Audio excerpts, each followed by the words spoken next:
Little Western. Douglas arrived back in time to see Flying Scotsman take his enthusiasts home. The Fat Controller said he had all been honoured, and thanked Flying Scotsman and his owner for their help. "Please tell everyone," he went on, "that whatever happens elsewhere, steam will still be at work here. We shall be glad to welcome all who want to see and travel behind real engines." This announcement was greeted with cheers. And Flying Scotsman departed to the strains of "Will Ye No Come Back Again," led, as one might expect, by Donald and Douglas. At last Douglas could tell his news. They were all excited about it, and agreed that something must be done for Oliver. "I'm feared," said Donald, "some murdering diesel may creep in, and him there alone, lacking steam even to whistle for help." "You're right," said James.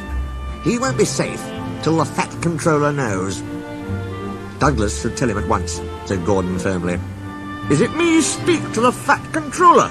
It's forwarded, think me, and maybe interfering."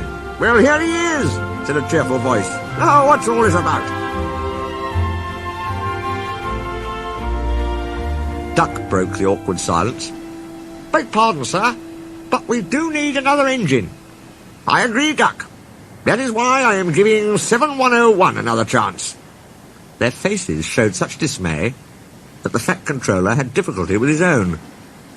"Sir," ventured Gordon at last, "we had hoped for a real engine."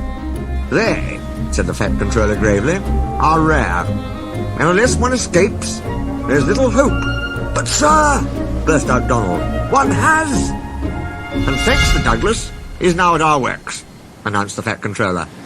"Sir," gasped Douglas, "is there anything you don't know?" "More than you think," he laughed.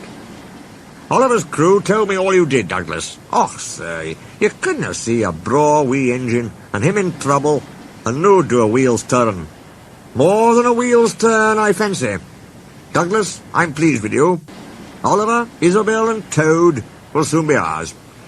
Oliver and Isabel are just what we need for Duck's branch line." Loud cheers greeted this announcement. "And Toad wants to be your brake van, Douglas." "Thank you, sir. I'd hoped for that. He and I'll do brawly together." That, of course, made everything right. Henry spoke a good word for 7101, and the others gave him a welcome. He had good manners for a start, so Henry didn't find it hard to teach him our ways. 7101 finds them different from those of the other railway, but much more interesting. He is now quite a useful engine.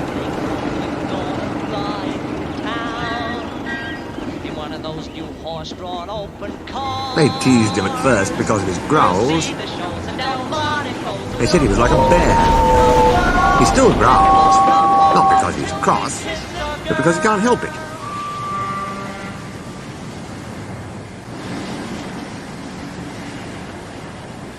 His name, Bear, has stuck. He likes it. "It's nicer than just a number," he says. "Having a name means that you really belong." The Fat Controller soon had Oliver, Isabel, and Toad mended and painted in full Great Western colours.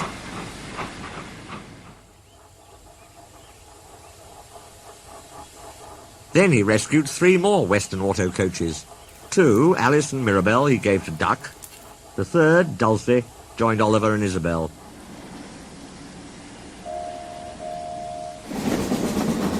Duck and Oliver are happy on their branch line. It runs along the coast to the small railway. "We reopen branches," they boast. They're very proud of this indeed. The others laughed at first and called their branch the Little Western. Duck and Oliver were delighted, and now no one ever thinks of calling it anything else.